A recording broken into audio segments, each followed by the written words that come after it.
Ready ಇದ್ದೀರಾ stage ಮೇಲೆ? ಇಲ್ಲ. ಯಾಕೆ ಸ್ಟೇಜ್ಗೆ? ನೀವು ಒಂದ್ ದಿವಸ ಸ್ಟೇಜ್ ಅಲ್ಲಿ ಬಂದು ಈ ಕಾರ್ಯಕ್ರಮ ಮಾಡ್ಬೇಕಂದ್ರೆ ನಾವು ಮಾಡ್ತಿರೋದು. ನಿಮ್ಮನ್ನ ಆ ಒಂದು ಸ್ಟೇಜ್ ಹಚ್ಬೇಕನ್ನೋದೇ ನಮ್ಮ ಉದ್ದೇಶ, ಹೌದಲ್ಲ? ಬಟ್ ಆದ್ರೆ ಇಲ್ಲಿ ಎಷ್ಟು ಜನ ಎಷ್ಟು ಯಾವ ರೀತಿ ಯುಟಿಲೈಸ್ ಮಾಡ್ಕೊಂತಾರೆ ಮೊದಲೈದು ಜನ ಅದನ್ನು ಬಹಳ ಇಂಪಾರ್ಟೆಂಟ್ ಆಗುತ್ತೆ. ಯಾಕಂದ್ರೆ ಇವತ್ತು ಎಜುಕೇಶನ್ ಇಲ್ದರೆ ಏನೂ ಮಾಡ್ಲಿಕ್ಕಾಗಲ್ಲ. ಇವತ್ತು ನಾವು ಕೂಡ ಕಂಪ್ನಿಗೆ ಈ ಕಂಪನಿಯಲ್ಲಿ 7 ವರ್ಷ 8 ವರ್ಷ ಬಹಳಷ್ಟು ಜನ ಕಂಪ್ನಿಗಳಿರ್ತಾರೆ, ಕರೆಕ್ಟಾ? ಬಟ್ ಕಂಪ್ನಿಗೆ ಬಂದು ನಾವು ಎಷ್ಟು 2 years ಕಂಪ್ಲೀಟ್ ಆಗ್ತದೆ. ಎಷ್ಟು ವರ್ಷ? 2 ವರ್ಷ ಕಂಪ್ಲೀಟ್ ಆಗ್ತಾ ಇದೆ.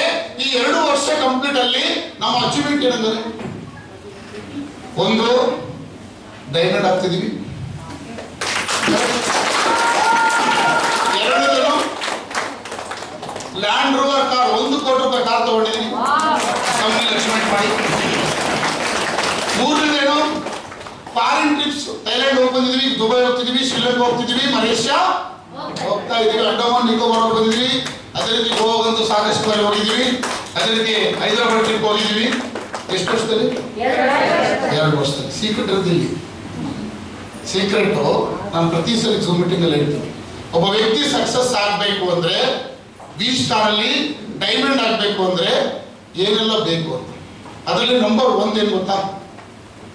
7 ಬೊನಂಜಾ ಟ್ರಿಪ್ ಅಚೀವ್ಮೆಂಟ್ ಆಗ್ಬೇಕು. ಎಷ್ಟು? 7 ಬೊನಂಜಾ ಟ್ರಿಪ್ ನ 3 months ಒಂದ್ಸರಿ ಕಂಪನಿ ನಮಗೆ ಏನ್ ಮಾಡುತ್ತೆ? 7 ಬೊನಂಜಾ ಟ್ರಿಪ್ ಕೊಡುತ್ತೆ. ಅಲ್ಲ, 3 months ಒಂದ್ಸರಿ ಬೊನಂಜಾ ಟ್ರಿಪ್ ಕೊಡುತ್ತೆ, ಕರೆಕ್ಟಾ? ಯಾರು 7 ಬೊನಂಜಾ ಅಚೀವ್ಮೆಂಟ್ ಆಗ್ತಾರೆ, ಆ 7ನೇ ಬೊನಂಜಾ ಅಚೀವ್ಮೆಂಟ್ ಆಗಿದ್ದ ದಿವಸ ಖಂಡಿತವಾಗ್ಲೂ ಆ ವ್ಯಕ್ತಿ ಸ್ಟೇಜ್ ಮೇಲೆ ಇರ್ತಾರೆ ಡೈಮಂಡ್. ನಾನು ಕಂಪ್ನಿಗೆ ಬಂದು 5 ಬೊನಂಜಾ ಕಂಪ್ಲೀಟ್ ಮಾಡಿ. ಎಷ್ಟು? ಅದಕ್ಕೆ ಇನ್ನೂ ಡೈಮಂಡ್ ಆಗಿಲ್ಲ, ಇನ್ನು 2 ಇದಾವೆ. ಅರ್ಥ ಆಯ್ತು? ಇನ್ನು 2 ಬೊನಂಜಾ ಅಚೀವ್ಮೆಂಟ್ ಆದ್ರೆ ಖಂಡಿತವಾಗ್ಲೂ ಡೈಮಂಡ್ ಆಗ್ತದೆ. ಆಗ್ತೀನಲ್ಲೋ? ಆ 3 ನೀವು ಬಹಳ ಜನ ಗೊತ್ತಾ ಈ ಬಿಸ್ನೆಸ್ ಅಲ್ಲಿ, ಅಯ್ಯೋ ಅಷ್ಟು ಐಡಿ ಬರ್ಬೇಕಾ, ಇಷ್ಟು ಐಡಿ ಬರ್ಬೇಕಾ, ಬಿಟ್ಬಿಡಿ. ಒಂದು ಮೈಂಡ್ ಸೆಟ್ ಮಾಡ್ಕೊಳ್ಳಿ. ಫಸ್ಟ್ ಏನು, ಬೊನಂಜಾ ಟ್ರಿಪ್ ಈ ಕಂಪ್ನಿ 3 ತಿಂಗಳಿಗೆ ಒಂದ್ಸರಿ ಕೊಡ್ತಾರೆ. ಈ ಬೊನಂಜಾ ಟ್ರಿಪ್ ಅಲ್ಲಿ ನಾನು ಫಸ್ಟ್ ಯಾವ ರ್ಯಾಂಕ್ ಅಲ್ಲಿ ಇದ್ದೆ, ಬೊನಂಜಾ ಅಚೀವ್ಮೆಂಟ್ ಆದ್ಮೇಲೆ ನೆಕ್ಸ್ಟ್ ಯಾವ ಬೊನಂಜಾ ಟ್ರಿಪ್ ಅಲ್ಲಿ ಯಾವ ರ್ಯಾಂಕ್ ಅಲ್ಲಿ ಇದ್ದೆ, 7 ಬೊನಂಜಾ ಅಚೀವ್ಮೆಂಟ್ ಆಗ. ಸಿಂಪಲ್. ಇಷ್ಟಿಟ್ಕೊಳ್ಳಿ ಮೇಡಲ್ಸ್ ಹಾಕಿ ಹೋಗ್ತೀರ ನೀವು. ಆದ್ರೆ ಇದು ಎಲ್ಲ ಮಾಡಬೇಕು ಅಂದ್ರೆ ಇದು ಬೇಕಲ್ಲ, ಹೌದಲ್ಲ? ಪ್ರಾಡಕ್ಟ್ ಬಗ್ಗೆ ತಿಳ್ಕೋಬೇಕು, ಹೆಲ್ತ್ ಬಗ್ಗೆ ತಿಳ್ಕೋಬೇಕು, ಪ್ಲಾನ್ ಬಗ್ಗೆ ತಿಳ್ಕೋಬೇಕು, ಝೂಮ್ ಮೀಟಿಂಗ್ ಮಾಡೋದು ಕಲಿಬೇಕು, ಡ್ರೆಸ್ ಕೋಡ್ ತಿಳ್ಕೋಬೇಕು. ಇದೆಲ್ಲ ನಿಮ್ಮ ಆಲ್ರೆಡಿ ಸಬ್ಜೆಕ್ಟ್ ಅಲ್ಲಿ ಬಂದೋಗುತ್ತೆ. ಸಾಗರ್ ಸರ್ ಬಹಳ ಚೆನ್ನಾಗಿ ಅದ್ರ ಬಗ್ಗೆ ತಿಳಿಸ್ಕೊಟ್ಟಿದ್ದಾರೆ. ಆದ್ರೆ ಪ್ರತಿ ಸಾರಿ ಮೊದಲ ಹೆಜ್ಜೆ ಆಗ್ತಿದ್ದೇವೆ, ಟ್ರೈನಿಂಗ್ ಆಗ್ತಿದ್ದಾವೆ, ಮೀಟಿಂಗ್ ಆಗ್ತಿದ್ದಾವೆ, ನೀವು BOP ಮಾಡ್ತಿದ್ದೀರಾ, FIM ಮಾಡ್ತಿದ್ದೀರಾ. ಬಟ್ ಆದ್ರೆ ಒಂದೇ ಒಂದು ತಪ್ಪು ಮಾಡ್ತಿದ್ದಾರೆ. ಏನ್ ಗೊತ್ತಾ? ನಿಮ್ಮ ಒಂದು ಅದಕ್ಕೆ ಎಕ್ಸಾಂಪಲ್ ತಗೊಂತೀನಿ. ಯಾಕಂದ್ರೆ ಇಲ್ಲಿ ಎಲ್ಲರೂ ಇದ್ದೀರಲ್ಲ, ಫಸ್ಟ್ ಚೆಕ್ ಮಾಡೋಣ. ಎಲ್ಲರೂ ಇಲ್ಲೇ ಇದ್ದೀರಾ? ಎಲ್ಲರೂ ಇಲ್ಲೇ ಇದ್ದೀರಾ? ಓಕೆ, ನಿಮ್ ಡೌಲಿಂಗ್ ಇಟ್ಕೊಳ್ಳಿ. ನಾನು ಏನ್ ಹೇಳ್ತೀನೋ ಅದನ್ನ ನೀವು ಮಾಡ್ಬೇಕು, ಕರೆಕ್ಟಾ? ನೀವು ಕೆನೆ ಮೇಲೆ ಇಟ್ಕೊಳ್ಳಿ. ಎಲ್ಲರೂ ನೋಡಿ, ನಾನೇನ್ ನೋಡಿ ಮೇಡಮ್ ಎಲ್ಲಿ ಇಟ್ಟಿದ್ದಾರೆ? ಕರೆಕ್ಟಾ? ನೀವೆಲ್ಲಿ ಇಟ್ಟಿದ್ದೀರ? ಕೆನ್ನೆ ಇದು ಎಲ್ಲ ಇದು, ಕರೆಕ್ಟಾ? ನಾನು ಹೇಳಿದ್ದೇನು, ನೀವೆಲ್ಲರೂ ನಾನು ಹೇಳಿದ್ದೀನೋ ಮಾಡಿ ಅಂತ ಹೇಳಿದ್ದು, ಕರೆಕ್ಟಾ? ಮಾಡಿದ್ದೀನೋ ಮಾಡಿ ಅಂತಲ್ಲ, ಕರೆಕ್ಟ್? ಅಂದ್ರೆ ನಿಮ್ಮ ಮನಸ್ಥಿತಿ ಇಲ್ಲೇ ಇಲ್ಲ.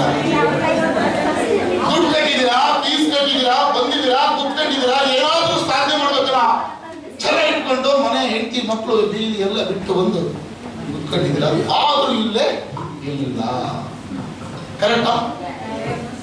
ಓಕೆ. ಅದಕ್ಕೆ ಅದೇ ರೀತಿ ಯಾರಾದ್ರೂ ಒಂದು ಟಾಸ್ಕ್ ಕೊಡ್ತೀವಿ, ಇದೇನಿದು?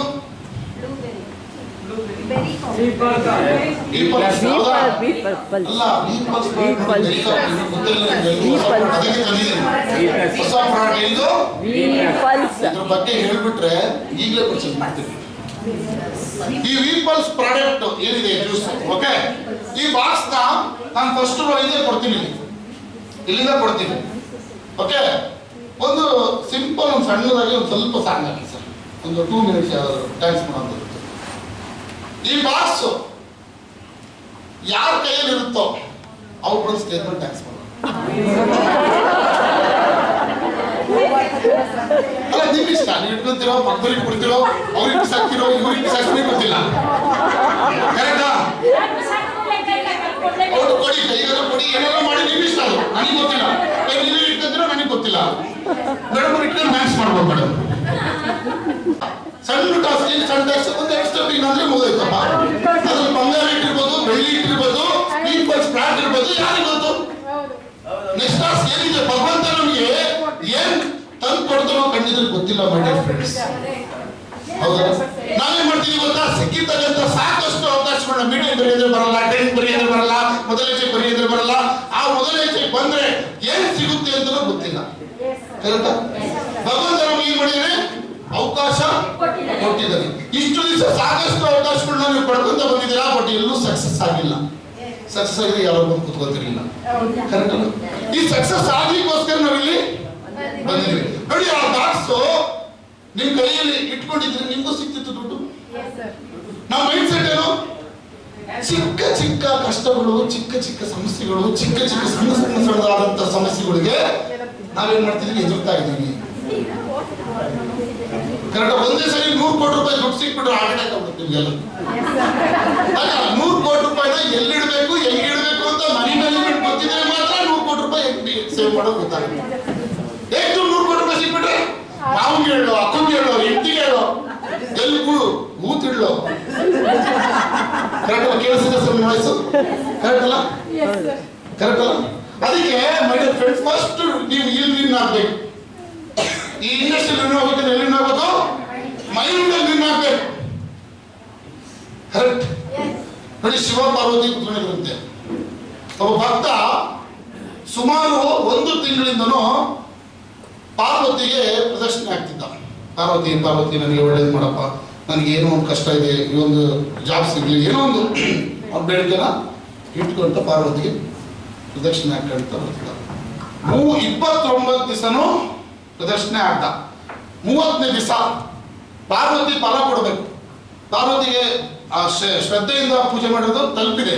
ಅವಾಗ ಶಿವನ ಹತ್ರ ಮಾತಾಡ್ತಾನೆ. ಪಾರ್ವತಿ ಮಾತಾಡುತ್ತೆ, ಶಿವ, ಈ ಒಂದು ಭಕ್ತ ಬಹಳ ಕಷ್ಟಪಟ್ಟು ವ್ರತ ಮಾಡಿದಾನೆ, ಇವ್ನಿಗೆ ಏನಾದ್ರೂ ಕೊಡಬೇಕು ಅಂತ, ಹೊರ ಕೊಡಬೇಕು ಅಂತ. ಶಿವ ಹೇಳ್ತಾನೆ, ಬಹಳ ಸರಿ ಕೊಟ್ಬಿಟ್ಟಿದ್ದೀನಿ, ಇವನು ಯಾವುದೇ ಕಾರಣಕ್ಕೂ ತಗೊಳಲ್ಲ ಅಂತ ಶಿವ ಹೇಳ್ತಾನೆ. ಅವಾಗ ಪಾರ್ವತಿ ಹೇಳ್ತಿಲ್ಲ, ಕೊಡ್ಲೇಬೇಕು, ನಾನು ಬಹಳ ಪ್ರಯತ್ನ ಪಟ್ಟು ಅವ್ನು ಬಹಳ ಕಷ್ಟಪಟ್ಟಿದ್ದಾನೆ, ಅವ್ನು ಕಷ್ಟ ನೋಡೋಕೆ ಹೇಳಿ ಆಗ್ತಾ ಇಲ್ಲ ಅಂತೇಳಿ ಪಾರ್ವತಿ ಏನ್ ಮಾಡುತ್ತೆ? ಕೊಡ್ಲೇಬೇಕು ಅಂತೇಳಿ ಶಿವ ಹತ್ರ ಬೇಡಿದಾಗ ಶಿವ ಏನ್ ಮಾಡ್ತಾನೆ? ಆಯ್ತು, ಕೊಡೋಣ ಅಂತ ನಿರ್ಧಾರ ಮಾಡ್ತಾನೆ. ಏನ್ ಕೊಡ್ಬೇಕು ಅಂತಿದೆ ಗೊತ್ತಾ? ಬಂಗಾರ, ಬೆಳ್ಳಿ, ದುಡ್ಡು ಎಲ್ಲ ಕೊಟ್ಟು ಅವ್ನ ಲೈಫ್ನೇ ಸೆಟಲ್ ಮಾಡ್ಬೇಕು ಅನ್ನೋ ಲೆವೆಲ್ಗೆ ಶಿವ ಗಂಟು ಮೂಟೆ ಕಟ್ಟಿ ಆ ದುಡ್ಡೆಲ್ಲ ಅವನು ಪ್ರತಿ ದಿವಸ ನದಿಯಲ್ಲಿ ಸ್ನಾನ ಮಾಡಿ, ಆ ಮೆಟ್ಲು ಹತ್ಕೊಂಡು ಬರ್ತಿದ್ನಲ್ಲ, ನದಿಯಲ್ಲಿ ಸ್ನಾನ ಮಾಡಿಗೆ ಮೆಟ್ಲು ಹತ್ಕೊಂಡು ಬರ್ಬೇಕಾದ್ರೆ ಒಂದು ದುಡ್ಡಿನ ಮೂಟೆ, ಬಂಗಾರದ ಮೂಟೆನ ಮೆಟ್ಲ ಹತ್ರ ಇಡ್ತಾನೆ. ಯಾಕೆಂದ್ರೆ ನೋಡ್ತಾನೆ, ತಗೊಳ್ತಾನೆ, ಜೀವನ ಕಟ್ಕೊಂತಾನೆ. ಕರೆಕ್ಟಾ? ಇವನೇ ಮಾಡ್ತಾನೆ ಗೊತ್ತಾ? 29 ದಿವಸ ವ್ರತ ಮಾಡಿದೀನಿ, ಇನ್ನು 1 ದಿವಸದಲ್ಲಿ ಪಾರ್ವತಿ ಹೊದ್ದು ಬಿಡ್ತಾಳ, ದುಡ್ಡು. ಕರೆಕ್ಟ್ ಅಲ್ಲ? ಅದೇನ್ ಮಾಡ್ತಾನೆ? ಒಂದ್ಸರಿ ಯೋಚನೆ ಮಾಡ್ತಾನೆ, ನನಗೆ ಕೈ ಇದೆ, ಕಾಲಿದೆ, ಕಣ್ಣಿದೆ, ಎಲ್ಲ ಇದೆ, ಕಣ್ಣಿಲ್ದವರು ಹೆಂಗ್ ನಡೀತಾರೆ? ನಾನೇ ಬೇಡಕ್ಕೆ ಬಂದಿದ್ದೆ ದೇವ್ರನ್ನ, ಕಣ್ಣಿಲ್ದವ್ರು ಹೆಂಗ್ ಬೇಡ್ತಾರೆ? ಕರೆಕ್ಟ್ ಅಲ್ಲ? ಅವತ್ತೇನ್ ಮಾಡ್ತಾನೆ? ಸ್ನಾನ ಮಾಡ್ದ, ವ್ರತ ಮಾಡ್ದ, ಕಣ್ಣು ಮುಚ್ಕೊಂತ ನಡ್ಕಂತ ಬಂದ. ಶಿವ ಏನ್ ಮಾಡನೆ? ಗಂಟಿಟ್ಟನೆ. ಏನ್ ಮಾಡನೆ? ಕಣ್ಣು ಮುಚ್ಕೊಂಡ. Last day. ಕರೆಕ್ಟ್? ಕಣ್ಣು ಮುಚ್ಕೊಂಡ ಬರ್ಬೇಕಾದ್ರೆ ಹಿಂಗ್ ಕಾಲಿಗೆ ಟಚ್ ಆಯ್ತು ಗಂಟು. ಯಾವ ಉತ್ಸೂಡ ಮಗ ತಂದಿಲ್ಲ, ಗಂಟು ಬಟ್ಟೆ ಬಿಡ್ತದ, ನೆಕ್ ತೊಳ್ದ, ಅದು ನದಿ ಬಿತ್ತು, ಇವನು ಹೋದ. ಅವಾಗ ಶಿವ ಹೇಳ್ತಾನೆ ಪಾರ್ವತಿಗೆ, ಲೇ ಪಾರ್ವತಿ, ಹೇಳಿಲ್ಲ ನಾನು ಸಾಕಷ್ಟು ಕೊಟ್ಟಿದ್ದೀನಿ, ನೀವು ತಗೊಳಕ್ಕೆ ಪೇಷನ್ಸ್ ಇಲ್ಲ. ಕರೆಕ್ಟ್ ಅಲ್ಲ?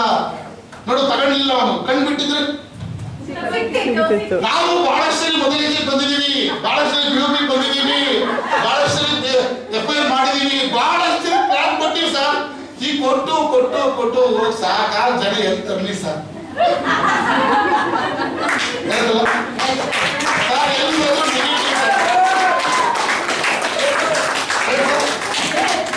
ಮಾವು ಹೇಳಿದ್ರೆ ನೀವು ಹೇಳ್ತೀರಾ ಸರ್ ಮೀಟಿಂಗ್ ಅಲ್ಲಿ ಮಾವು ಹೇಳೋದು ಚಿಕ್ಕಪ್ಪಗೆ ಹೇಳೋದು ದಡ ಎಲ್ಲ ನಮ್ಮ ಮಕ್ಕಳಿಗೆ ಹೇಳ್ಬಿಟ್ಟು no no no no no no ಎಲ್ಲೋದು ನೋ ಸರ್. ಅದಕ್ಕೆ ನಮಗೆ ನಾವೇ ನೆಗೆಟಿವ್ ಆಗ್ತೀವಿ sir. Correct my dear friends, ನಿಮಗೂ ಒಬ್ಬ ಒಳ್ಳೆ ನೆಟ್ವರ್ಕರ್, ಒಬ್ಬ ರೋಹಿತ್ ರೆಡ್ಡಿ ಅಂತರು, ಒಬ್ಬ ಸಂತೋಷ್ ಶೆಟ್ಟಿ ಸರ್ ಅಂತರು, ಸಾಗರ್ ಸರ್ ಅಂತ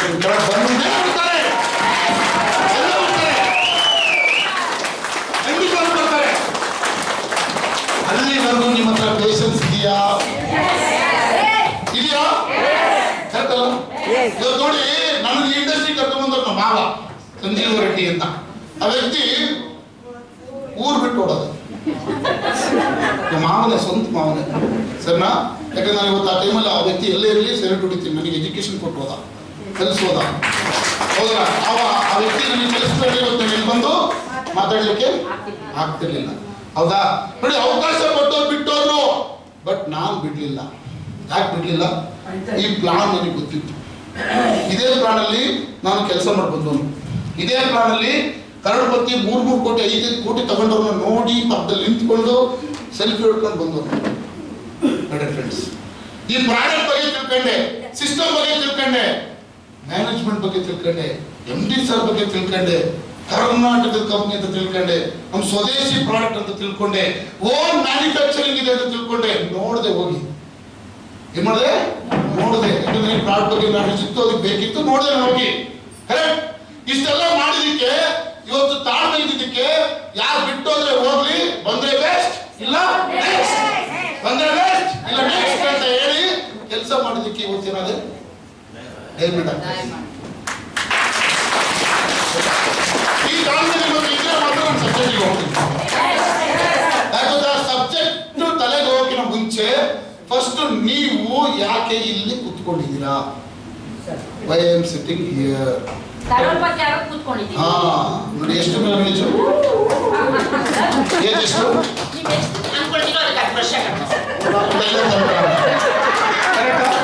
ಯಾಕಂತ ನೋಡಿ, ಅವ್ರ ಆ ಏಜ್ ಅಲ್ಲೇ ಕರಡುಪತಿ ಆಗ್ಬೇಕನ್ನೋ ಜೋಶ್ ಇದೆ, ಹೌದಲ್ಲ, ಆ ಎನರ್ಜಿ ಇದೆ, ಅವ್ರ ಫೇಸಲ್ಲಿ ನಗು ಇದೆ, ಎಲ್ಲಾದ್ರೂ ಒಂದು ಸಾಧನೆ ಮಾಡ್ಬೇಕಂತ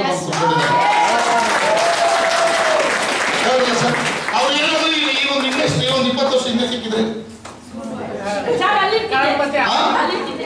ಅಲ್ಲಿರ್ತಿದ್ರು. ಕರೆಕ್ಟಾ? ಓಕೆ, ಮೇಡಮ್ ಅವ್ರ ಬೇರೆ ಬಹಳ ನಿಲ್ಲಿಸ್ಬಿಟ್ರಿ ಇಲ್ಲಿ. ಸಾಕಾಕಿ ಸರ್. ನಿಮ್ಮನ್ನೆಲ್ಲರೂ ನೋಡಿದ್ರೆ ನನಗೆ ಅನಿಸ್ತಾ ಇದೆ, ಈ ಒಂದು ವಿ ಸ್ಟಾರ್ ಕಂಪನಿಯಲ್ಲಿ, RK ಫ್ಯಾಮಿಲಿಯಲ್ಲಿ ಖಂಡಿತವಾಗ್ಲೂ ನೀವು ಒಳ್ಳೆ ಗುಡ್ ಟೀಚರ್ ಆಗ್ತೀರಾ, ಟ್ರೈನರ್ ಆಗ್ತೀರಾ ಅಂತ ನನಗೆ ಅನಿಸ್ತಿದೆ. ಈಗಲ್ಲ ಟ್ರೈನರ್. ಯಾಕಂತ ಈ ಇಂಡಸ್ಟ್ರಿ ಇದೆಯಲ್ಲ, ಈ ಇಂಡಸ್ಟ್ರಿಯಲ್ಲಿ ನಿಮಗೆ ವ್ಯಾಲ್ಯೂ ಬರ್ಬೇಕಂದ್ರೆ ಟ್ರೈನರ್ ಆಗ್ಬೇಕು. ನೀವು ಯಾವ ರ್ಯಾಂಕ್ ಅಲ್ಲಿ ಇದ್ದೀರಾ, ಹೆಂಗಿದ್ದೀರಾ, ಇದು ಮ್ಯಾಟರ್ ಆಗಲ್ಲ. ಕರೆಕ್ಟ್ ಅಲ್ಲ? ನಾವು ಗುಡ್ ಸ್ಪೀಕರ್ ಆಗ್ಬೇಕು, ಗುಡ್ ಮೋಟಿವೇಟರ್ ಆಗ್ಬೇಕು, ಅದೇ ರೀತಿ ಪ್ಲಾನ್ ಹೆಲ್ತ್ ಪ್ಲಾನ್ ಕೊಡಕ್ ಬರ್ಬೇಕು, ಇನ್ಕಮ್ ಪ್ಲಾನ್ ಬಗ್ಗೆ ಮಾತಾಡೋದು ಕಲಿಬೇಕು. ಅವ್ರಿಗೆ ವೇದಿಕೆ ಸ್ವಾಗತ ಮಾಡುತ್ತೆ. ಈ ವೇದಿಕೆ ಯಾವ ರ್ಯಾಂಕ್ ಅಲ್ಲಿ ಇಂಪಾರ್ಟೆಂಟ್ ಅಲ್ಲ. ಫಸ್ಟ್ ನಿಮ್ಮ ಮನಸ್ಸಲ್ಲಿ ನೀವು trainer, I am A trainer, ಹೇಳಿ ಐ ಆಮ್ ಎ ಟ್ರೈನರ್. ನಾನು ರಿಜಿಸ್ಟರಿಗೆ ಬಂದಲ್ಲ, ನಾನು ರಿಜಿಸ್ಟರಿಗೆ ಬಂದಾಗ ನನಗೆ ಒಂದು ತಲೆ ಹೊಡಿದೆ ಗೊತ್ತಾ? ನಮ್ಮ ಕಂಪನಿಯಲ್ಲಿ ನೋಡಿ ಹೆಂಗೆ ನಾವೆಲ್ಲ ಹೆಂಗೆ ಸ್ಟಡಿ ಮಾಡ್ತೀವಿ. ನಮ್ಮ ಕಂಪನಿಯಲ್ಲಿ ಪ್ರಾಡಕ್ಟ್ ಬಗ್ಗೆ ಸಂಪೂರ್ಣವಾಗಿ ಮಾಹಿತಿ ಕೊಡ್ತಕ್ಕಂಥ ವ್ಯಕ್ತಿ ಯಾರಿದ್ದಾರೆ ಅಂತ ಹುಡುಕ್ತೆ. ಅವಾಗ ನಮ್ಮ ಶಿವಲಿಂಗೇಶ್ ಸರ್ ಇದ್ರು, ಬಿಟ್ಟರು. ಕರೆಕ್ಟಾ? ಅವ್ರ ಪ್ರಾಡಕ್ಟ್ ಬಗ್ಗೆ ಮಾತಾಡ್ತಿದ್ರು. ಅವಾಗ ಅನ್ನಿಸ್ತು, ನಾನೇನಾದರೂ ಪ್ರಾಡಕ್ಟ್ ಬಗ್ಗೆ ಇನ್ನೂ ಚೆನ್ನಾಗಿ ಸ್ವಲ್ಪ ತಿಳ್ಕೊಬಿಟ್ಟು ಟ್ರೈನಿಂಗ್ ಕೊಟ್ಟೆ ಅಂದರೆ ವಿ ಸ್ಟಾರ್ನಾಗೆ ರೋಹಿತ್ ರೆಡ್ಡಿದೆ ಒಂದು ಅವಾಗುತ್ತೆ ಅಂತ ನಿರ್ಧಾರ ಮಾಡಿದೆ. ಅವತ್ತು ನಿರ್ಧಾರ ಮಾಡಿದ್ದು ಇವತ್ತವರೆಗೂ ನನ್ನನ್ನು ಎಲ್ಲರೂ ಹೇಳ್ತಾರೆ ಗೊತ್ತಾ? Health master, product master, doctor, agriculture master, ಹಿಂಗೆ ಕಲ್ತ್ಬಿಟ್ರು. ನಮ್ಮ ಲೀಡ್ರು, ಡೈಮಂಡು, ಅದು ಇದಲ್ಲ, ನಾವು ಮಾಸ್ಟರ್ ಆಗ್ಬಿಟ್ರು. ಕರೆಕ್ಟ್ ಅಲ್ಲ? ನಿಮ್ಗೂ ಆಸೆ ಇದೆ? ಈ ತರ ತಯಾರಿ ಮಾಡೋಕ್ಕೋಸ್ಕರ ಮೊದಲೇ ಕರ್ತಿರೋದು. ನಂತರ ಡೂಪ್ಲಿಕೇಟ್ ಆಗ್ಬೇಕು. ನಂತರ ನೆಕ್ಸ್ಟ್ ರೋಹಿತ್ ರೆಡ್ಡಿ ಸರ್ ಬಿಟ್ಟರೆ ನಾನೇನ್ ಬೇಕು ಹೇಳಿ? ರೋಹಿತ್ ರೆಡ್ಡಿ ಸರ್ನ ಸೈಡ್ ಹೊಡಿತೀನಿ, ರೋಹಿತ್ ರೆಡ್ಡಿ ಸರ್ನ ನಿಲ್ಲಿಸ್ತೀನಿ. ನೋಡಿ, ಇವಾಗ ನಾನು ಚಾಂಪಿಯನ್ ಎಷ್ಟು ನೋಡಿದ್ದೀರಾ? ಇಡೀ ಪಾನ್ ಇಂಡಿಯಾಗೆ 9th ರ್ಯಾಂಕ್ ಅಲ್ಲಿ ಪ್ರೆಸಿಡೆಂಟ್ ರ್ಯಾಂಕ್ ಅಲ್ಲಿ ನಾನು ಚಾಂಪಿಯನ್ ಆಫ್ ದ ವೀಕ್. ಖುಷಿ ಆಗ್ತಿದೆಯಲ್ಲ? ನಿಮಗಿಲ್ವಾ ಆಸೆ? ಇದೆ ಇದೆ ಅಂದ್ರೆ ಶ್ರದ್ಧೆಯಿಂದ ಕೇಳಿ. ಟಾಪಿಕ್ ಬರೋಣ, ಯಾಕಂದ್ರೆ ನಮಗೆ ಟೈಮ್ ವೇಸ್ಟ್ ಮಾಡೋದು ನಾನು ಇಷ್ಟಪಡಲ್ಲ ಆಯ್ತಾ. ನನಗೇನು ಗೊತ್ತಾ, ಟಾಪಿಕ್ ಇಂಪಾರ್ಟೆಂಟ್. ನಿಮಗೆ ಇವತ್ತು ಕಲಿಸಿ ಪ್ರಾಡಕ್ಟ್ನ ಹೆಂಗೆ ಕಡ್ಲೆ ಪುರಿ ಥರ ಮಾರಿಸ್ಬೇಕು, ರಿಟೇಲ್ ಪ್ರಾಫಿಟ್ ಅಂದರೆ ಏನು, ಯಾವ ಪ್ರಾಡಕ್ಟ್ ಯಾರಿಗೆ ಕೊಡಬೇಕು ಯಾರಿಗೆ ಕೊಡಬಾರ್ದು, ಸರಿನಾ? ಯಾಕಂದ್ರೆ ಪ್ರಾಡಕ್ಟ್ ನಮ್ಮ ಜೀವ ಇಲ್ಲಿ. ಪ್ರಾಡಕ್ಟಲ್ಲಿ ದಮ್ ಇದ್ರೆ ನಮ್ಮ ಹತ್ರ ದಮ್ಮು ಬರುತ್ತೆ. ಕರೆಕ್ಟ್ ಅಲ್ಲ? ಬುಟ್ಟೆಗೆ ಆವೈತೆ ಅಂತ ಹೇಳೋದು ಈಸಿ, ಬುಟ್ಟೆಗೆ ನಾವು ಬಿಟ್ಟಾಡ್ಸೋದು ರಿಯಾಲಿಟಿ. ಕರೆಕ್ಟಾ? ನಾವು ಪ್ರಾಡಕ್ಟ್ ಹಂಗಿದೆ ಹಿಂಗಿದೆ ಅಂತ ಹೇಳ್ತೀವಿ. ಕರೆಕ್ಟಾ? ಅದ್ರ ಬಗ್ಗೆ ಗೊತ್ತಿಲ್ಲ ಅಂದ್ರೆ ಕರೆಕ್ಟಾ? ಅದಕ್ಕೋಸ್ಕರ ಪ್ರಾಡಕ್ಟ್ ಬಹಳ ಇಂಪಾರ್ಟೆಂಟ್. ಓಕೆ ಸರ್, ನಾವು ಫಸ್ಟು ಹೆಲ್ತ್ ಬಗ್ಗೆ ಮಾತಾಡೋಣ. ಹೆಲ್ತ್ ಅವೇರ್ನೆಸ್ ಅಂದ್ರೆ ಏನು ನೆಕ್ಸ್ಟ್ ಬನ್ನಿ ಸರ್. ಎಲ್ಲ ಗೊತ್ತಿದೆ, ಎಲ್ಲ ನೋಡ್ಬಿಟ್ಟಿದ್ದಾರೆ. ಅದು ಇದ್ರ ಬಗ್ಗೆ ಹೇಳ್ಬಿಡೋಣ. ನೋಡಿ, ಒಬ್ಬ ಮನುಷ್ಯನ ದೇಹ ರಕ್ಷಣೆ ಆಗ್ಬೇಕಂದ್ರೆ ಏನ್ ಬೇಕು? ಆಟಮ್ಸ್ ಬೇಕು, ಸೆಲ್ಸ್ ಬೇಕು, ಟಿಶ್ಯೂಸ್ ಬೇಕು, ಆರ್ಗನ್ಸ್ ಬೇಕು. ಕರೆಕ್ಟಾ? ಒಬ್ಬ ಮನುಷ್ಯನ, ನಾವೆಲ್ಲ ಮನುಷ್ಯರ್ತಾನೆ, ಇಷ್ಟು ಸಮೇತ ನಮ್ಮ ಬಾಡಿಯಲ್ಲಿ ಚೆನ್ನಾಗಿರ್ಬೇಕು. ಇದ್ರೆ ನಮ್ಮ ಬಾಡಿ ಹೆಲ್ತಿಯಾಗಿರುತ್ತೆ. ಅದರಲ್ಲಿ ಆರ್ಗನ್ಸ್ ಅಂದ್ರೆ ಏನು? ಹಾರ್ಟ್, ಲಿವರ್, ಕಿಡ್ನಿ, ಕಣ್ಣು, ಇದೆಲ್ಲ ಏನು ಆರ್ಗನ್ಸ್. ಕರೆಕ್ಟ್ ಅಲ್ಲ? ಈ ಆರ್ಗನ್ಸ್ ಏನಿದಾವೆ, ನಮ್ಗೆ ಒಂದು ಕಾರ್ ಇದೆ ನಮ್ಮ ಹತ್ರ. ಕರೆಕ್ಟಾ? ಒಂದು ಕಾರ್ ಇದೆ, ಆ ಕಾರ್ ಇರ್ತಕ್ಕಂಥ parts, gear liver, break pad ಏನಾದ್ರು ಹೋದ್ರೆ ಹೊರಗಡೆ ಮಾರ್ಕೆಟ್ ಅಲ್ಲಿ ಸಿಗುತ್ತಾ ಸರ್? ಅದು ನಮ್ಮ ಬಾಡಿಲಿ ಇರ್ತಕ್ಕಂಥ ಆರ್ಗನ್ಸ್ ಒಂದು ಪಾರ್ಟ್ಸ್ ತಾನೆ. ಅದೇನಾದ್ರೂ ಯಾವ್ದು ಮಾರ್ಕೆಟ್ ಅಲ್ಲಿ ಸಿಗುತ್ತಾ? ಮತ್ತು ಹೊರಗಡೆ ಹಂದಕ್ಕೆ ಬಹಳ ಪ್ರಾಮುಖ್ಯತೆ ಕೊಡ್ಬೇಕು, ಒಳಗಡೆ ಹಂದಕ್ಕೆ ಬಹಳ. ಆಯುರ್ವೇದದಲ್ಲಿ ಹೇಳ್ತಾರೆ, ಉದರಕ್ಕೆ ಸಿಹಿ ಅದರಕ್ಕೆ ಕರೆಕ್ಟ್ ಅಲ್ಲ? ನಾವಾದ್ರೆ ನಮ್ಮ ಆರ್ಗನ್ಸ್, ನಾವು ಹುಟ್ಟಾಗಿಂದ ಹಾರ್ಟು ಕೆಲಸ ಮಾಡ್ತಾ ಇದೆ, ಲಿವರ್ ಕೆಲಸ ಮಾಡ್ತಾ ಇದೆ, ಲಂಗ್ಸ್ ಕೆಲಸ ಮಾಡ್ತಿದೆ, ಕಿಡ್ನಿ ಕೆಲಸ ಮಾಡ್ತಿದೆ, ಕಣ್ಣು ಕೆಲಸ ಮಾಡ್ತಿದೆ. ಕರೆಕ್ಟ್ ಅಲ್ಲ ಸರ್? ಇವು ಚೆನ್ನಾಗಿದ್ರೆ ನಾವು 100 ವರ್ಷ ನಾವೇನ್ ಮಾಡ್ತಿದೀವಿ? ನಮ್ಮ ಎಲ್ಲ ಪೂರ್ತಿ ಕೆಲಸದ ಬಗ್ಗೆ, ಬೇರೆ ಇನ್ನೊಂದು ಬಗ್ಗೆ, ಮನೆ ಕಟ್ಟೋದ್ರ ಬಗ್ಗೆ, ಬೇರೆ ಬೇರೆದ್ರ ಬಗ್ಗೆ ನಾವು ಆಲೋಚನೆ ಮಾಡ್ತಾ ಇದೀವಿ. ನಮ್ಮ ಆರೋಗ್ಯದ ಬಗ್ಗೆ ನಾವು ಇವತ್ತು ಮಾಡಿಲ್ಲ. ಕರೆಕ್ಟ್ ಅಲ್ಲ ಸರ್? ನೋಡಿ, ನಮ್ಮ ಆರ್ಗನ್ಸ್ ನ ಏಜ್ ಕಮ್ಮಿ ಆದ್ರೆ ನಮ್ಮ ಏಜ್ ಕಮ್ಮಿ ಆಗುತ್ತೆ. ಗೊತ್ತಿಲ್ಲ. ಇವತ್ತು 40 ವರ್ಷಕ್ಕೆ ಹಾರ್ಟ್ ಅಟ್ಯಾಕ್ ಆಯ್ತು ಸರ್, 30 ವರ್ಷಕ್ಕೆ ಹಾರ್ಟ್ ಅಟ್ಯಾಕ್ ಆಯ್ತು ಸರ್ ಹೇಳ್ತಾರ? ಯಾಕಾದ್ರೆ ಗೊತ್ತಾ? ಅವ್ರು 60 ವರ್ಷದ ತಿನ್ನೋದನ್ನ 30 ವರ್ಷಕ್ಕೆ ತಿಂದು 60 ವರ್ಷಕ್ಕೆ ಆರ್ಗನ್ಸ್ ಏಜು 30 ವರ್ಷಕ್ಕೆ ಆಗಿರುತ್ತೆ. ಮೈ ಡಿಯರ್ ಫ್ರೆಂಡ್ಸ್, ಇಷ್ಟು ಬಿಟ್ಟರೆ ಡಿಫ್ರೆನ್ಸ್ ಏನೂ ಇಲ್ಲ. ಅರ್ಥ ಆಯ್ತು? ಹಾಗೆ ನಮ್ಮ ಆರ್ಗನ್ಸ್ ಚೆನ್ನಾಗಿ ಇಟ್ಕೋಬೇಕಾ ನಾವು? ಓಕೆ, ನೋಡಿ ಅಲ್ಲಿ ತೋರಿಸಿ ಪಿಕ್ಚರ್ ಅಲ್ಲಿ ನಮ್ಮ ಆರ್ಗನ್ಸ್ ಬಹಳ ಇಂಪಾರ್ಟೆಂಟ್. ನೆಕ್ಸ್ಟ್ ಬನ್ನಿ ಸರ್, ಫಸ್ಟ್ ಟೈಮ್. ನೋಡಿ, ಪಾಸ್ಟ್ ಟು ಪ್ರೆಸೆಂಟ್. ಹಿಂದಿನ ಕಾಲದಲ್ಲಿ ನಮ್ಮೆಲ್ಲರಿಗೂ ಯಾವ ರೋಗ ಬರ್ತಿತ್ತು? ಮಲೇರಿಯಾ, ಡೆಪ್ಟೇರಿಯಾ, ಚಿಕನ್ ಗುನಿಯಾ ಬರ್ತಿತ್ತು. ಏನಿಂದ ಬರ್ತಿತ್ತು? ವೈರಸ್ ಇಂದ, ಸೊಳ್ಳೆಯಿಂದ. ಕರೆಕ್ಟ್ ಅಲ್ಲ? ಇದರಿಂದ ನಮ್ಗೆ ಏನಾಗ್ತಿತ್ತು? ವೈರಸ್ ಬರ್ತಾ ಇತ್ತು, ಈ ತರ ಡಿಸೀಸಸ್ ಬರ್ತಾ ಇತ್ತು. ಈಗ ನಾವು ತಿಂತಕ್ಕಂಥ ಫುಡ್ ಸ್ಟೈಲ್ ಚೇಂಜ್ ಆಗಿರೋದಕ್ಕೆ ಯಾವ ತರ ರೋಗಗಳು ಬರ್ತಿದಾವೆ? Sugar, diabetes, thyroid. ಹೌದಾ? ಇದೆಲ್ಲ ಏನು ಯಾಕೆ ಬರ್ತದೆ? ಇದೆಲ್ಲ ಏನಿಂದ ಬರ್ತಿದಾವೆ? ಲೈಫ್ ಸ್ಟೈಲ್ ಇಂದ ತಿಂತಕ್ಕಂಥ ಆಹಾರ. ಡಿಸೀಸಸ್ ಅಂದ್ರೆ ಏನು? ಡಿಸಾರ್ಡರ್ಸ್ ಅಂದ್ರೆ ಏನು? ಡಿಸಾರ್ಡರ್ ಅಂದ್ರೆ ಒಂದ್ಸರಿ ಬಂತು ರೋಗ, ಡಿಸಾರ್ಡರ್ ಅಂದ್ರೆ ಮತ್ತೆ ಹೋಗಲ್ಲ. ಡಿಸೀಸಸ್ ಅಂದ್ರೇನು? ಹೋಗಲಾಡಿಸ್ಬೋದು ನಾವು. ಕರೆಕ್ಟಾ?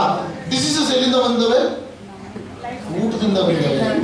ಊಟದಿಂದ ಬಂದಿರೋದನ್ನ ಊಟದಿಂದನೇ ಹೋಗಲಾಡಿಸ್ಬೇಕು. ಕರೆಕ್ಟ್? ಶುಗರ್ ಇಂದ ಬಂದಿರೋದು ಕರೆಕ್ಟ್. BP, thyroid, ಕೂದಲುತ್ತಿದೆ.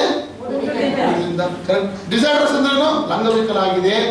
ಕರೆಕ್ಟಾ? ಇವನ್ ರೆಡಿ ಮಾಡೋಕ್ಕಾಗತ್ತಾ? ಆಗಲ್ಲ. ಅರ್ಥ ಆಯ್ತು ಮಾಡಿ ಫ್ರೆಂಡ್ಸ್? ಈ ಊಟದಿಂದ ಬಂದಿರೋದನ್ನ ಊಟದಿಂದನೇ ತೆಗಿಬೇಕು. ಕರೆಕ್ಟ್? ಹಾಗಾದ್ರೆ ನೆಕ್ಸ್ಟ್ ನೋಡೋದಾದ್ರೆ ಟಾಕ್ಸಿನ್. ನೋಡಿ, ಇವತ್ತು ನಮ್ಮ ಬಾಡಿಯಲ್ಲಿ ನಾವು ಅನ್ಕೋಬಹುದು ಬರೇ ನೀರು ಊಟ ತಿಂತಿದ್ದೀವಿ ಅಷ್ಟೇ ಅಂತ. ಹೊರಗಡೆ ನಾವು ಗಾಳಿ ತಗೊಂತಿದ್ದೀವಲ್ಲ, ಏರ್ ಪೊಲ್ಯೂಷನ್, ಇದರಿಂದ ನಮ್ಮ ಬಾಡಿಯಲ್ಲಿ ಟಾಕ್ಸಿನ್ ಅನ್ನೋದು ಒಳಗಡೆ ಹೋಗಿ ಲಂಗ್ಸ್ ನ ಹಾಳು ಮಾಡ್ತಾ ಇದೆ. ಅರ್ಥ ಆಯ್ತು ಮಾಡಿ ಫ್ರೆಂಡ್ಸ್? ಟಾಕ್ಸಿನ್ ಗಾಳಿಯಿಂದನೂ ಈಗ ಪೊಲ್ಯೂಷನ್ ಏನಾಗಿದೆ, ಮೊದಲೆಲ್ಲ ಗಿಡ ಮರಗಳಿದ್ವು, ಈಗೆಲ್ಲ ಗಿಡ ಮರಗಳನ್ನ ಕಟ್ ಮಾಡಿದ್ದಾರೆ. ಈಗ ಏನ್ ಮಾಡಿದ್ದಾರೆ, ಕಾರ್ಖಾನೆಗಳು, ವೆಹಿಕಲ್ಗಳು ಬಹಳ ಆಗಿ ಟಾಕ್ಸಿನ್ ಏನಾಗ್ತಿದೆ, ಗಾಳಿಯಿಂದನೂ ನಮಗೆ ಟಾಕ್ಸಿನ್ ಬಾಡಿ ಒಳಗಡೆ ಹೋಗ್ತಾ ಇದೆ. ಎರಡನೇದೇನು, ವಾಟರ್ ಪೊಲ್ಯೂಷನ್. ವಾಟರ್ ನೀರು ಮೊದಲೆಲ್ಲ ಕೆರೆ ಕಟ್ಟೆ ಬಾವಿ ನೀರು ಕುಡಿತಾ ಇದ್ರು, ಯಾರಿಗೂ ಏನು ಆಗ್ತಾ ಇರಲಿಲ್ಲ. ಈಗೇನಾಗಿದೆ, ಫಿಲ್ಟರ್ ವಾಟರ್. ಅದರಲ್ಲಿ 80 ಅಡಿಗೆ ಮೊದಲು ನೀರು ಸಿಕ್ತಿತ್ತು, ಈಗ 180 ಅಡಿ ಅಲ್ಲ, 380 ಅಲ್ಲ, 880 ಸಿಗುತ್ತೆ. ಕರೆಕ್ಟ್ ಅಲ್ಲ? ಆ ನೀರು ಏನು ಫ್ಲೋರೈಡ್ ಭಾಳ ಆಗಿದೆ ಅಂತ ಏನ್ ಮಾಡ್ತಿದ್ವಿ ನಾವು, ಫಿಲ್ಟರ್ ಮಾಡ್ಕೊಂಡು ಕುಡಿತಾ ಇದ್ದೀವಿ. ಕರೆಕ್ಟಾ? ನೋಡಿ, ಹಿಂದಿನ ಕಾಲದಲ್ಲಿ ಕೆರೆ ಕಟ್ಟೆ ಬಾವಿ ಮತ್ತೆ ಹೊಲದಲ್ಲಿ ನಿಂತ್ಕೊಂಡ್ರೆ ನೀರನ್ನು ನಾವು ಕುಡಿತಿದ್ವಿ, ಯಾವ ಕೆಮ್ಮು ಆಗ್ತಿಲ್ಲ, ಕೂದಲು ಉರ್ತಿಲ್ಲ. ನೋಡಿ, ಕೂದಲು ಉರ್ತಿದೆ ಅಂದ್ರೆ ಶಾಂಪುಗಳಿಂದಲ್ಲ, ಮಿನರಲ್ಸ್ ವಿಟಮಿನ್ಸ್ ಇರ್ತಕ್ಕಂಥ ನೀರನ್ನ ಚೆನ್ನಾಗಿ ಕುಡಿದ್ರೆ ನಾವು ಕೂದಲು ಕಮ್ಮಿ ಆಗುತ್ತೆ. ಗೊತ್ತಿಲ್ಲ ನಿಮಗೆ? ಅದಕ್ಕೆ ಹೇಳ್ತಾರೆ ಹಿಂದಿನ ಕಾಲದ ಹುಡುಗಿಯರ ಜಡೆ ನಾಗರ ಹಾವಿನ ಎಡೆ, ಈಗಿನ ಕಾಲದ ಹುಡುಗಿಯರ ಜಡೆ ಕೊತ್ತಂಬರಿ ಸೊಪ್ಪಿನ ಕಡೆ.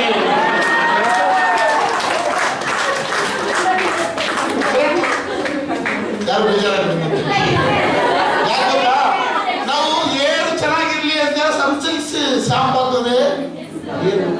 ಏರ್ ಚೆನ್ನಾಗಿರ್ಬೇಕಂದ್ರೆ ನೀರ್ ಚೆನ್ನಾಗಿ ಕುಡಿಬೇಕು. ಅದರಲ್ಲಿ ಏನ್ ಗೊತ್ತಾ, ನಮ್ಮ ಹೆಣ್ಮಕ್ಳಾಗಿರ್ಬೋದು ಗಂಡ್ಮಕ್ಳಾಗಿರ್ಬೋದು, 5 ಲೀಟರ್ ನೀರು ಕುಡಿಬೇಕಂದ್ರೆ ಕುಡಿಯೋದೇ ಊಟ ಕೂತ್ಕೊಂಡ ಒಂದು ಗ್ಲಾಸ್. 5 ಲೀಟರ್ ನೀರು ಯಾರು ಕುಡಿತಿದ್ದೀರಾ, 3 ಲೀಟರ್ ನೀರು ಯಾರು ಕುಡಿತಿದ್ದೀರಾ? ಖಂಡಿತವಾಗ್ಲೂ ಕುಡಿತಾ ಇಲ್ಲ. ಅದೇ ರೀತಿ ನೆಕ್ಸ್ಟ್ ನೋಡೋದೇನು, ರೇಡಿಯೇಷನ್. ಮೊಬೈಲ್ ಕರೆಕ್ಟ್ ಅಲ್ಲ? ರೇಡಿಯೇಷನ್ ಎಫೆಕ್ಟ್ ಎಷ್ಟಾಗ್ತಿದೆ. ಮತ್ತೆಲ್ಲ 2G 3G 5G ಇರ್ಲಿಲ್ಲ, 1600 ಇತ್ತು. ರೇಡಿಯೇಷನ್ ಎಫೆಕ್ಟ್ ಕಮ್ಮಿ ಇತ್ತು. ಪಕ್ಷಿಗಳು, ಗಿಡ ಮರಗಳಲ್ಲಿ ಪಕ್ಷಿಗಳು, ಗುಬ್ಬಿಗಳು ಪಳಪಳ ಪಳಪಳ ಅಂತಿತ್ತು. ಕರೆಕ್ಟ್?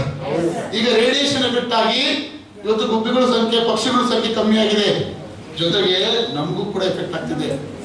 ಗಂಡು ಮಕ್ಕಳಲ್ಲಿ ಸ್ಪರ್ಮ್ ಕೌಂಟ್ಸ್ ಕಮ್ಮಿ ಆಗ್ತಿದೆ, ಗೊತ್ತಿರಲಿ. ಮೈಗ್ರೇನ್ ಹೆಡ್ಡೇಕ್ ಬರ್ತಿದೆ, ಅಬ್ನಾರ್ಮಲ್ ಆಗ್ತಿದೆ ಮಕ್ಕಳು, IQ ಪ್ರಾಬ್ಲಮ್ ಆಗ್ತಿದೆ ರೇಡಿಯೇಷನ್ ಎಫೆಕ್ಟ್ ಇಂದ. ಕರೆಕ್ಟ್? ಅದೇ ರೀತಿ ರೇಡಿಯೇಷನ್ ಎಫೆಕ್ಟ್ ಇಂದ ಇವತ್ತು ನಮ್ಮ ಹಾರ್ಟ್ ಅಟ್ಯಾಕ್ ಕೂಡ ಆಗ್ತದೆ, ಗೊತ್ತಿಲ್ಲ. ಮೊಬೈಲ್ ಹೆಂಗೆ ಇಟ್ಕೋಬೇಕಂತ ಒಂದು ಹೇಳ್ತೀನಿ ಕೇಳಿ, ಯಾರೋ ಮೊಬೈಲ್ ಕೊಡಿ. ನೋಡಿ, ಮೊಬೈಲು ರೇಡಿಯೇಷನ್ ಎಫೆಕ್ಟ್ ಇಂದ ಸ್ವಲ್ಪ ಕಮ್ಮಿ ಇಟ್ಕೋಬೇಕು. ನಾವು ಕಮ್ಮಿ ಆಗಬೇಕು ಅಂದ್ರೆ ಹಿಂಗೆ ಇಟ್ಕೊತೀವಲ್ಲ ನಾವೆಲ್ಲರೂ, ಇದನ್ನ ಹಿಂಗೆ ಇಟ್ಕೋಬೇಕು. ಹಿಂಗೆ ಇಟ್ಕೊಂಡ್ರೆ ಸ್ವಲ್ಪ ರೇಡಿಯೇಷನ್ ಅವಾಯ್ಡ್ ಆಗುತ್ತೆ, ಹಾರ್ಟಿಗೆ ಪ್ರಾಬ್ಲಮ್ ಆಗಲ್ಲ. ಕರೆಕ್ಟ್? ಇಲ್ಲಿ ಇಟ್ಕೊಂಡ್ರೆ ಬಹಳ ಜನ ಹೇಳ್ತಾರೆ, ಇಲ್ಲಿ ಇಟ್ಕೊಂಡ್ರೆ ಹಾರ್ಟಿಗೆ ಪ್ರಾಬ್ಲಮ್, ಇಲ್ಲಿ ಇಟ್ಕೊಂಡ್ರೆ ನರ್ವ್ಸಿಗೆ ಪ್ರಾಬ್ಲಮ್. ಎಲ್ಲಿ ಇಟ್ಕೋಬೇಕು ಸರ್? ಕರೆಕ್ಟ್?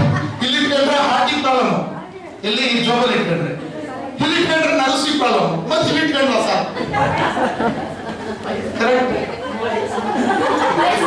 ಅದಕ್ಕೆ ಮೊಬೈಲ್ ಕಮ್ಮಿ ಯೂಸ್ ಮಾಡಿ, ಇಲ್ಲಿ ಇಟ್ಕೊಂಡ್ರೆ ಹಿಂಗೆ ಇಟ್ಕೊಳ್ಳಿ, ಇಲ್ಲಿ ಇಟ್ಕೊಂಡು ಹೋಗ್ಬೇಡ್ರಿ.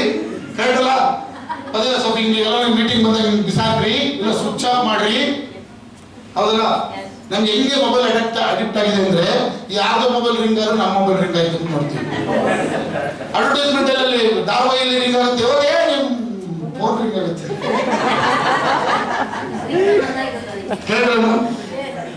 ಯಾವ ರೀತಿ ಮೈಂಡ್ ಸೆಟ್ ಆಗಿದೆ ಮೊಬೈಲ್ ಅಡಿಕ್ಷನ್, ರೇಡಿಯೇಷನ್ ಎಫೆಕ್ಟ್ ಇಲ್ಲ ಅಂದ್ರೆ, ಮೊದಲೆಲ್ಲ ಬೀಡಿ ಸಿಗರೇಟ್ಸ್ ಇದ್ರೆ ಮೋಷನ್ ಬರೋದಂತೆ, ಈಗ ಮೊಬೈಲ್ ಅಂದ್ರೆ ಮೋಷನ್ ಬರಲ್ಲ. ಮೊದಲು ಬಿಡಿ ಸಿಗರೇಟ್ ಬರ್ತಿತ್ತು, ಈಗ ಮೋಷನ್ ಆಗ್ಬೇಕು ಅಂದ್ರೆ ಬಾತ್ರೂಮ್ ಅಲ್ಲಿ ಮೊಬೈಲ್ ಇಟ್ಕೊಂಡು ಬರೋದು ಜಲ್ದಿ. ನೆಕ್ಸ್ಟ್ ನೋಡಿ, ಮನುಷ್ಯನ ದೇಹ ಚೆನ್ನಾಗಿರ್ಬೇಕು ಅಂದ್ರೆ ಈ 7 ಎಸೆನ್ಷಿಯಲ್ ನ್ಯೂಟ್ರಿಯೆಂಟ್ಸ್ ಬೇಕು. ಏನ್ ಬೇಕು? ವಾಟರ್ ಬೇಕು, ಫ್ಯಾಟ್ ಬೇಕು, ಕಾರ್ಬೋಹೈಡ್ರೇಟ್ಸ್ ಬೇಕು, ಫೈಬರ್ಸ್ ಬೇಕು, ವಿಟಮಿನ್ಸ್, ಮಿನರಲ್ಸ್ ಬೇಕು. ಕರೆಕ್ಟಾ? ಈ 7 ಚೆನ್ನಾಗಿದ್ರೆ, ಚೆನ್ನಾಗಿ ಡೈಲಿ ತಗೊಳ್ತಿದ್ರೆ ನಾವು 100 ವರ್ಷ ಬದುಕಬಹುದು. ಈ 7ರಲ್ಲಿ ನಾವು ಕಣ್ಮುಂದೆ ಕಾಣ್ತಿರೋದು ನಮ್ಗೆ ಯಾವುದು? ಫ್ಯಾಟು, ನೀರು, ಕಾರ್ಬೋಹೈಡ್ರೇಟ್ಸ್. ಮಿನರಲ್ಸ್, ವಿಟಮಿನ್ಸ್ ಅನ್ನೋದು ನಮ್ಗೆ ಗೊತ್ತಿಲ್ಲ. ಹೌದಾ? ಎಲ್ಲಿ ಸಿಗ್ತದೆ ಗೊತ್ತಿಲ್ಲ, ಯಾವ ಹಣ್ಣಲ್ಲಿ ಸಿಗುತ್ತೆ, ಯಾವ ಊಟದಲ್ಲಿ ಸಿಗುತ್ತೆ. ತಿನ್ನು, ಮಟನ್ ತಿನ್ನು, ಚಿಕನ್ ತಿನ್ನು, ಮುದ್ದೆ ತಿನ್ನು, ಅದೇ ರೈಸಲ್ಲಿ ಮಾಡಿರ್ತಕ್ಕಂಥ ಅವಲಕ್ಕಿ, ಚಿತ್ರಾನ್ನ, ಮೊಸರನ್ನ, ಪುಳಿಯೋಗರೆ. ಕರೆಕ್ಟ್ ಅಲ್ಲ? ರೆಡಿ ಮೈ ಡಿಯರ್ ಫ್ರೆಂಡ್ಸ್. ಅದೇ ರೀತಿ ನೆಕ್ಸ್ಟ್ ನೋಡೋದಾದ್ರೆ ಕುಕಿಂಗ್ ಮೆಥಡ್ ಸೌದೆ ಒಲೆಯಲ್ಲಿ ಮಾಡ್ತಾ ಇದ್ರು. ಈಗ ಏನಾಗಿದೆ? ಆ ಸ್ಟಿಕ್ ಹಂಚು, ಸೌದೆ ಒಲೆನ ಮರ್ತುಬಿಟ್ಟೆ. ಮತ್ತೊಂದ್ಸರಿ ಈಗ ಮೊನ್ನೆ ಸಿಲಿಂಡರ್ ರೇಟ್ ಒಂದ್ಸಲಿ ಅದೇ ಮನೆಗೆ ಬಂದು ಆಯ್ತು ಕರೆಕ್ಟ್ ಅಲ್ಲ. ಅದರಲ್ಲಿ ಯಂಗ್ಸ್ಟರ್ಸ್ ಏನಿದ್ದಾರೆ ಹೆಣ್ಮಕ್ಳು ಯಾಕನ್ನ ಸಿಲಿಂಡರ್ ರೇಟ್ ಆಯ್ತು ಸಿಗ್ಲಿಲ್ವೋ ಯಾವಾಗ ಮಾಡ್ತಾ ಇದ್ರು ಎದ್ದು ಬೈಕ್ಗಳೆಲ್ಲ ಅಡಿಗೆ ಮಾಡಿದ್ರು ಕರೆಕ್ಟಾ. ನೋಡಿ ಮಾಡಿ ಫ್ರೆಂಡ್ಸ್, ಅವತ್ತು ಯಾವ ರೀತಿ ಇತ್ತು ಪದ್ಧತಿ ಅಂದ್ರೆ, ಕುಕಿಂಗ್ ಮೆಥಡ್ ಹೆಂಗಿತ್ತು ಅಂದ್ರೆ, ರೊಟ್ಟಿ ಸುಟ್ರೆ ಆ ಅಂಚು ಮೇಲೆ ಕೊಬ್ಬಣ ರೊಟ್ಟಿಗೆ ಹತ್ಕೊಂಡು ಹೊಟ್ಟೆ ಒಳಗೆ ಹೋಗ್ತಿತ್ತು. ಈಗ ನಾಸ್ಟಿಕ್ ಕರೆಕ್ಟಾ, ದೋಸೆ ತಿರುವು ಹಾಕಿದ್ರೆ ಹಿಂಗೆ ಪೇಪರ್ ತರ ಇರಬೇಕು. ರುಬ್ಬಕೊಂಡ್ರೆ ರುಬ್ತಿದ್ರು ಮೊದಲು, ಈಗ ಮಿಕ್ಸಿಲ್ ಗುರಮಿಸ್ತಾರೆ. ಆ ರುಬ್ಬೇಕಾದ್ರೆ ಕಿಡ್ನಿ ಕಲ್ಲಿರ್ಲಿಲ್ಲ, ಈಗ ಮಿಕ್ಸಿಲ್ ಗುರಮಿಸ್ತಾರೆ ಕರೆಕ್ಟಾ. ನೋಡಿ ಅದೇ ರೀತಿ ನೋಡೋದ್ರೆ ಎಷ್ಟೇನೋ ಲಿವಿಂಗ್ ಏನು ನಮ್ದು ಲೈಫ್ ಸ್ಟೈಲ್ ಹೆಂಗಿದೆ ಅಂದ್ರೆ, ಹಿಂದಿನ ಕಾಲದಲ್ಲಿ ಹೆಂಗಿತ್ತು, ನಾರ್ಮಲ್ ಡೆಲಿವರಿ ಆಗ್ತಿತ್ತು, ಸೂಲಿಗಿತ್ತು ಅಂತಿದ್ರು, ಬಂದು ಅಜ್ಜಿ ಅಂತ ಮುದುಕರು ಡೆಲಿವರಿ ಮಾಡಿಸ್ತಾ ಇದ್ರು ಕರೆಕ್ಟಾ. ಅದೇ ರೀತಿ ಅವ್ರಿಗೆ ಹಣ್ಣು ಮಕ್ಕಳು ತಿಂತಿದ್ರು, ಯೋಗ ಮಾಡ್ತಿದ್ರು. ಅವಿಭಕ್ತ ಕುಟುಂಬ ಅಂತ ಹೇಳಿ ಕುಟುಂಬದಲ್ಲಿ 20 ಜನ, 15 ಜನ, 40 ಜನ ಮಕ್ಕಳಿಗೆ, ಒಬ್ಬರು ಮಕ್ಕಳಾದ್ರೆ 12 ಜನ ಅಂತೆ ಕರೆಕ್ಟ್ ಅಲ್ಲ. ಆ ತರ ಫ್ಯಾಮಿಲಿ ಇತ್ತು. 100 ವರ್ಷ, 80 ವರ್ಷ, 90 ವರ್ಷ ಆದ್ಮೇಲೆ ಏನಾಗ್ತಿತ್ತು, ಡೆತ್ ಆಗ್ತಿತ್ತು ಕರೆಕ್ಟಾ. ನಿಮ್ ತಾತ ಗುಟ್ಟು ಅಂತಾರೆ, ತುಳಸಿ ಬಾರಪ್ಪ ಅಂತ ಕರೀತಿದ್ರು ಕರೆಕ್ಟ್ ಅಲ್ಲ. ಇವಾಗ ಅದೆಲ್ಲ ಚೇಂಜ್ ಆಯ್ತು, ಲೈಫ್ ಸ್ಟೈಲ್ ಚೇಂಜ್ ಆಯ್ತು. Living short, dying soon. ನೋಡಿ ನಾರ್ಮಲ್ ಡೆಲಿವರಿ ಆಗೋದೇನಾಯ್ತು, ಸಿಸೇರಿಯನ್. ಮಗು 3 kg ಇದ್ದೆ, ಅವಾಗ 4 kg ಇತ್ತೆ, 6 kg ಒಂದು ವಾರಕ್ಕೆ ಹೋಗೋದು. 3 kg ಹೇಗಿರೋ ಆಗಲ್ಲ, ನೀರು ತುಂಬಿಡುತ್ತೆ, ತಾಯಿಗೆ ತೊಂದರೆ ಆಗುತ್ತೆ ಕರೆಕ್ಟ್ ಅಲ್ಲ. ಅಂದ್ರೆ ಅದು ದಂಧೆ ಮಾಡ್ಕೊಂಡಿದ್ದಾರೆ. ನಾರ್ಮಲ್ ಡೆಲಿವರಿ ಆಗುತ್ತೆ ಅಂದ್ರೂ ಮಾಡಿಸ್ಲಿಕ್ಕೆ ಆಗ್ತಿಲ್ಲ ಅಂತ ಒಂದು ಪರಿಸ್ಥಿತಿಯನ್ನು ನೋಡ್ತಾ ಇದ್ದೀವಿ. ಅದೇ ರೀತಿ ಏನಾಯ್ತು, ಹಣ್ಣು ಹಂಪಲು ತಿನ್ನೋ ಜಾಗದಲ್ಲಿ pizza, burger, noodles, Maggi, easy food ಹೌದಲ್ಲ, ಅದಕ್ಕೆ ಅಡಿಕ್ಟ್ ಆಗ್ತಿದ್ದಾರೆ. ಅದೇ ರೀತಿ ಯೋಗ ಮಾಡ್ತಕ್ಕಂಥ ಸಮಯದಲ್ಲಿ ಗ್ಯಾಸ್ಟ್ರಿಕ್ ಟ್ಯಾಬ್ಲೆಟ್, ಹೌದಾ, ಯೋಗ ಇಲ್ಲ, ಎಕ್ಸರ್ಸೈಸ್ ಇಲ್ಲ ಕರೆಕ್ಟ್ ಅಲ್ಲ, ಟ್ಯಾಬ್ಲೆಟ್ ಅಡಿಕ್ಟ್ ಆಗ್ತಿದ್ದಾರೆ, ಇಂಜೆಕ್ಷನ್ಗಳಿಗೆ ಅಡಿಕ್ಟ್ ಆಗ್ತಿದ್ದಾರೆ. 80 ವರ್ಷ 100 ವರ್ಷ ಬದುಕ್ತಕ್ಕಂಥವ್ರು 60 ವರ್ಷ 70 ವರ್ಷಕ್ಕೆ ಸ್ವೈಟ್ ಟಪ ಕರೆಕ್ಟ್ ಅಲ್ಲ. ಯಾಕೆ, ಲೈಫ್ ಸ್ಟೈಲ್ ಚೇಂಜ್ ಆಯ್ತು. ಮೊದಲು ಮನೇಲೆ ಹುಡ್ತಾ ಇದ್ರು, ಮನೇಲೆ ಸಾಯ್ತಾ ಇದ್ರು. ಈಗ ಹಾಸ್ಪಿಟಲ್ ಹುಡ್ತಾರೆ, ಹಾಸ್ಪಿಟಲ್ ಸಾಯ್ತಾ ಇದ್ರು ಕರೆಕ್ಟ್. ಹಾಗಾದ್ರೆ ನೆಕ್ಸ್ಟ್ ನೋಡೋಣ. ನೆಕ್ಸ್ಟ್ ಹಂಗೆ ಎಲ್ರಿಗೂ ಬೇಕಾ ಹೆಲ್ತಿ ಲೈಫ್ ಸ್ಟೈಲ್? ಇದು ರಿಪೀಟ್ ಹೆಲ್ತಿ ಲೈಫ್ ಸ್ಟೈಲ್ ಬೇಕಾ? ರಿಪೀಟ್ ಹಾಕ್ಬೇಕು ಸರ್ ಅಂದ್ರು. ಯಾವ್ದು ಹಾಕ್ಬೇಕು ಸರ್, ನಿಮ್ಗೆ ಯಾವ್ದು ಹಾಕ್ತಿರೋದು ಮಾತಾಡ್ತೀನಿ ಅಂದ್ರು. ಅಂದ್ರೆ ಎಲ್ಲದಕ್ಕೂ ಪರ್ಫೆಕ್ಟ್ ಇರ್ಬೇಕಂತ ಕರೆಕ್ಟ್ ಅಲ್ಲ.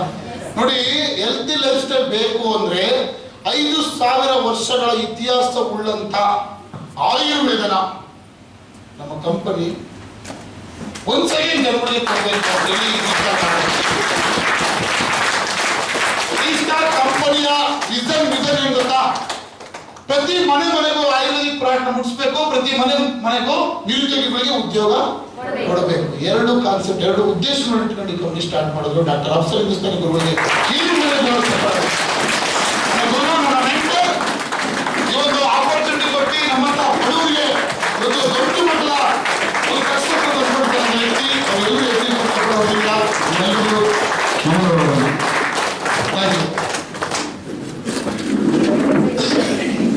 ನೋಡಿ ನಾನು ಹೇಳ್ತಾ ಇದ್ದವಲ್ಲ, ಕುಕಿಂಗ್ ಮೆಥಡ್ ಏನಾಯ್ತು ಅಂತ ಕರೆಕ್ಟ್. ಅದೇ ರೀತಿ ನೆಕ್ಸ್ಟ್ ಏನಿದೆ, ಫುಡ್ ವಾಟ್ ವೆಂಟ್, ಏನ್ ತಿನ್ಬೇಕಾಯ್ತು ಏನ್ ತಿಂತಿದೀವಿ ಹೌದಾ. ನಾವು ಹಣ್ಣು ಹಂಪಲು, ತರಕಾರಿ, ಮೀಟು, ಜ್ಯೂಸು, ಆಲ್ಕೋಹಾಲ್ ಕುಡಿಬೇಕಾ? ಇಲ್ಲ, ಇಲ್ಲೇ ಇದ್ದಾರೆ ಅಂತ. ಇದು ತಿನ್ಬೇಕಾಯ್ತು, ನಾವು ಏನ್ ತಿಂತಿದೀವಿ, pizza, burger, noodles, readymade food ಕಡೆ ನಾವು ಗಮನ ಕೊಡ್ತಾ ಇದ್ದೀವಿ. ಅದಕ್ಕೆ ನಮ್ಮ ಲೈಫ್ ಸ್ಟೈಲ್ ಇದೆ ಇವತ್ತು. ಮೊದಲು ಟಿವಿ ಡೂಮ್ ಆಗಿತ್ತು, ಜನ ಡೂಮ್ ಆಗಿತ್ತು. ಇವಾಗ ಟಿವಿ ಸ್ಲಿಮ್ ಆಗ್ತಿದೆ, ಜನ